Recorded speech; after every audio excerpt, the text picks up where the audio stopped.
আন্তর্জাতিক বাণিজ্য কেন্দ্র চ্যাংরাবান্ধায় অনুষ্ঠিত হলো সামাজিক সংগঠন সৃজনের বৃক্ষরোপণ কর্মসূচি। শনিবার শার্ক রোড জুড়ে হওয়া উক্ত কর্মসূচির সূচনা করেন বিএসএফ এর কোম্পানি কমান্ডার সুরেশ সিং গুর্জর। এদিনের কর্মসূচিতে উপস্থিত ছিলেন বঙ্গরত্ন সাংবাদিক সুশান্ত গুহ, সৃজনের কর্ণধার সুনির্মল গুহ, সৃজনের অধিকর্তা শুভ্রজিৎ বিশ্বাস, সৃজনের সদস্যা ডলি বসাক, স্বর্ণালী গুহ সহ প্রমুখ। এদিনের বৃক্ষরোপণ কর্মসূচিতে বৃক্ষরোপণ করেন মেখলিগঞ্জের ট্রাফিক ওসি মানস কর। ওই বৃক্ষরোপণ কর্মসূচির বিষয়ে কি বললেন কোম্পানির কমান্ডার সুরেশ সিং গুর্জর ও সৃজনের কর্ণধার সুনির্মল গুহ ও মেখলিগঞ্জের ট্রাফিক ওসি মানস কর সহ আসুন শুনে নেওয়া যাক।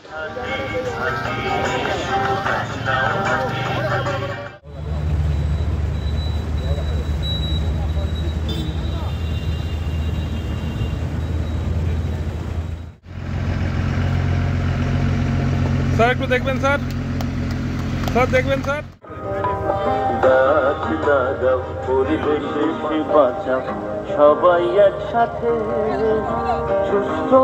तरफ से वन महोत्सव में ये जो वृक्षारोपण का कार्यक्रम रखा गया है, ये पर्यावरण के लिहाज से बहुत अच्छा है और मैं बहुत खुश हूँ कि मुझे भी इसका पार्ट बनने का मौका मिला है। मेरी शुभकामनाएं सृजन के साथ है, ऐसे ही ये पर्यावरण की सुरक्षा के लिए काम करते रहें। धन्यवाद सर। आपका शुभ नाम और आपका डेजिग्नेशन? मैं Suresh Singh Gurjar, assistant commandant, company commander, BOP Changrabandha. Thank you sir. Sir क्या मैसेज देना चाहते हैं इस प्रोग्राम से आप? मैसेज तो ऑलरेडी ये सर्वविदित है कि वन महोत्सव है, पर्यावरण की सुरक्षा के लिए सृजन अच्छा काम कर रहा है और मेरी शुभकामनाएं हैं। কর্মসূচি হচ্ছে বৃক্ষরোপণ কর্মসূচি কাদের তরফে করা হচ্ছে? সৃজনের তরফ থেকে করানো।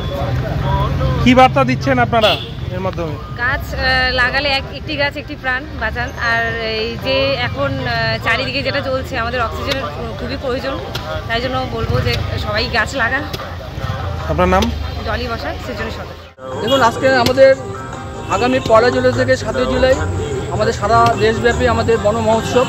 সেই বন মহোৎসবের প্রাক্কালে আজকে আমরা বৃক্ষরোপণ কর্মসূচি নিয়েছি সামাজিক সংগঠন সৃজনের পক্ষ থেকে। বন মহোৎসবকে সামনে রেখে আজকে বৃক্ষরোপণ কর্মসূচি নেওয়ার কারণ হচ্ছে পরিবেশকে রক্ষা করা এবং একটি গাছ একটি প্রাণ, এবং সকলে যাতে নিয়মিত গাছ লাগান সেই ব্যাপারে সচেতন করবার জন্য আজকে আমরা সামাজিক সংগঠন সৃজনের পক্ষ থেকে উদ্যোগ নিয়েছি। এবং আজকে আমাদের অনুষ্ঠানে আমাদের Changrabandha BOP 98 BSF company commander mister Suresh Singh Gurjar আজকে আমাদের বৃক্ষরোপণ কর্মসূচিতে অংশগ্রহণ করেছিলেন। তার হাত দিয়ে আমাদের বৃক্ষরোপণ কর্মসূচি শুরু হয়। এছাড়াও বঙ্গরত্ন সুশান্ত গুহ ছাড়াও অন্যান্য বিশিষ্ট ব্যক্তিবর্গ উপস্থিত ছিলেন। কতগুলো গাছ লাগানো হচ্ছে? আজকে আমরা আমাদের চ্যাংরাবান্ধা শার্ক রোডে আমরা 100টি গাছ লাগাচ্ছি। আশা করি সকলের সহযোগিতা ভালোবাসায়।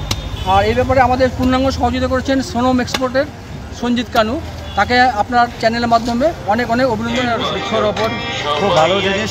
কি বার্তা দিচ্ছেন এর মাধ্যমে? এখানে আসছিলাম, গাছ এখানে লাগানো হচ্ছে, মানে কি এখন যে পরিবেশ আছে, তো প্রাকৃতিক পরিবেশটা যাতে ভালো হয়, সুন্দর হাওয়া টাওয়া পাওয়া যাবে, ছায়া পাওয়া যাবে, লোকের শ্বাস প্রশ্বাসে খুব ভালো হবে।